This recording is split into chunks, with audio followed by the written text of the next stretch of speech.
co-chairs and all stakeholders present, I'm delighted to have this opportunity to submit this input to the Open Working Group as a citizen of Kenya, as an African woman living with a disability, and as a person standing up for the rights of the vulnerable across the low and middle income countries.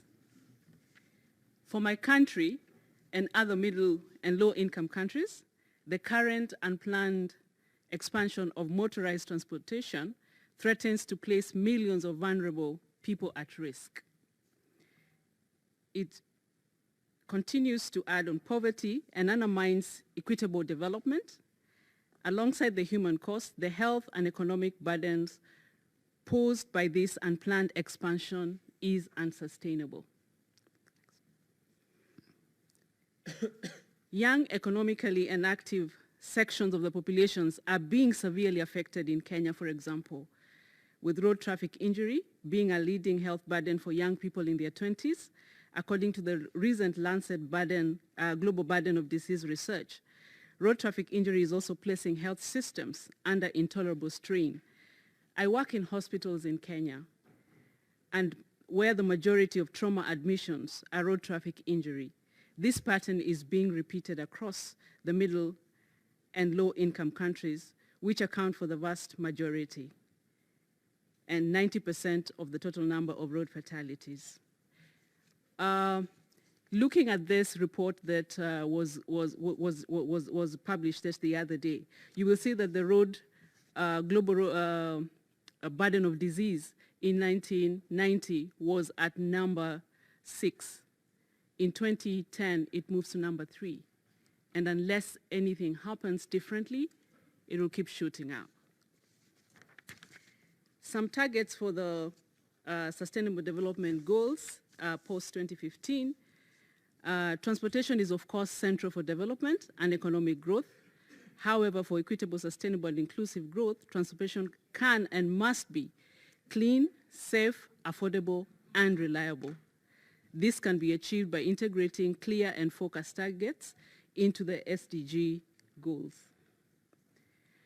An example is that having a global target to reduce traffic fatalities by 50% by 2030 would save millions of lives, particularly among the young, economically active sections of the population that are so badly affected. It would alleviate both pressure on the overstretched health services and burden on millions of families suffering the long-term effects of road injury. In Kenya, there are hospitals, for example, that have designated wards just for traffic injury patients, and this is not acceptable. While transport is a key driver for poverty reduction, in many low and middle income countries, affordable mass transit systems are absent, forcing people to pay a relatively high share of income, 25% for the poorest urban households, on transport, or restricting access to economic opportunities, services, education, and health. Integrated urban transport system linking walking, cycling, and mass transit should be affordable so that they provide maximum access, especially to the poor and vulnerable groups like children and people with disability. Again, the country I know most is Kenya, and I know it representative of other countries. There isn't any public transport that is accessible for persons, especially that use wheelchairs. Moreover, the lack of safe and affordable transport restricts mobility of women and prevents full participation in the economy and other activities. Sustainable transport that is accessible to all, including women, can promote equality.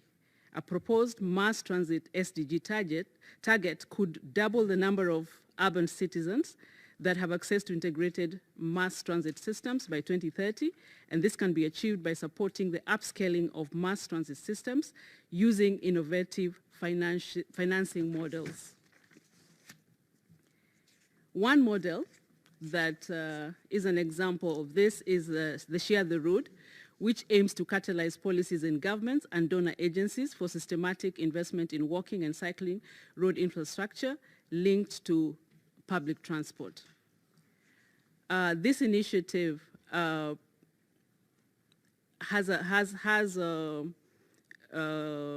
models, and one of the models is in Kenya.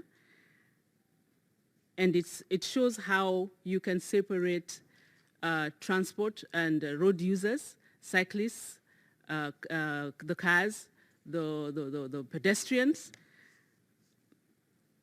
And for low and middle income countries, the majority of the population have to walk to access jobs, education, and services. However, according to the International Road Assessment Program, 84% of the roads in low and middle income countries with speeds above 40 kilometers per hour, where pedestrians are present, surveyed by IRAP, have no pedestrian sidewalks. I mentioned Share the Road. This approach, which prioritizes safety and sustainability, providing cross-cutting benefits for health, tackling road injury, obesity, and non-communicable diseases, for the environment, promoting non-motorized and public transport to tackle congestion and emissions. If you go to the next slide, you'll be able to see the next one, please. A picture there. I hope it is clear. You can see what Share the Road has done. The road before is to my right, which should be to your left. And after that intervention, you will see the separation of road users. This is at the UN Avenue in Nairobi, and there are several models in other countries in Africa. Initiatives such as this could be scaled up to help achieve the SDG targets and equitable mass transit on road traffic injury prevention. We have the knowledge, the data, and the solutions to ensure that transportation can serve as a powerful enabler for the SDG post-2015 objectives, to eradicate poverty, to ensure equitable growth and people-centered development. Clear, compelling targets, as I have outlined, and as my colleague here has outlined as well, presented this morning, can and must be integrated in the SDG goals to save millions of lives, livelihoods that depend on it, as does the future of my country and other developing nations. I thank you all.